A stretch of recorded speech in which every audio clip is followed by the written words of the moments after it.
ICC ලෝක test සූරතාවලියට අයත් වන තරගයකුයි අද ශ්‍රී ලංකාව සහ ඉන්දියාව අතර ගාල්ල ජාත්‍යන්තර ක්‍රීඩාංගණයේදී ආරම්භ වන්නේ. මේ තරගයට වර්ෂාවෙන් බාධා එල්ල වුණොත් කණ්ඩායම් දෙකටම ඇතිවන තත්ත්වය සහ කණ්ඩායම් දෙකටම ඉතා වැදගත් තරගයකුයි මේ තරගය. පැවැත්වීමට නොහැකි වුණොත් විශාල පාඩුවක් වන ලාංකීය ක්‍රීඩාලෝලීන්ට සුබ දවසක් වගේම තරඟ දෙකකින් සමන්විත ශ්‍රී ලංකා ඉන්දියා ටෙස්ට් ක්‍රිකට් තරඟාවලියේ පළමු ටෙස්ට් තරඟය අද ගාල්ල ජාත්‍යන්තර ක්‍රීඩාංගණයේදී ආරම්භ වීමට නියමිත අතර දෙවන ටෙස්ට් ක්‍රිකට් තරඟය ලබන අගෝස්තු 23 වනදා කොළඹ SSC ක්‍රීඩාංගණයේදී පැවැත්වීමටයි සැලසුම් කර තියෙන්නේ.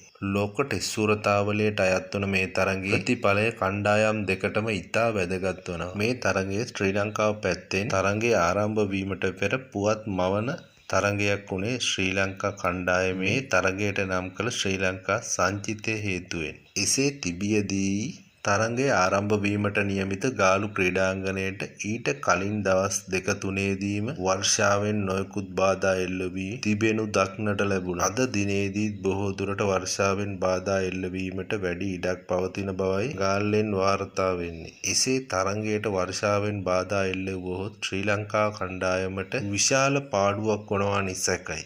ඒ මන්දය ලෝක ටෙස්ට් සූරතාවලියේ අවසන් මහා තරගයට පිවිසීමට නම් මේ තරගයේ ජයග්‍රහණයත් ශ්‍රී ලංකා කණ්ඩායමට වැඩියෙන් බලපාන තරගයක් වනවා. ඒ කෙසේ වෙතත් අද දිනේදී තරගය නියමිත වේලාවට ආරම්භ වීමට හැකි වී තරගය හොඳින් නිමා කරන්නට ශ්‍රී ලංකා කණ්ඩායමට හැකි වේවායයි අපේ ප්‍රාර්ථනය.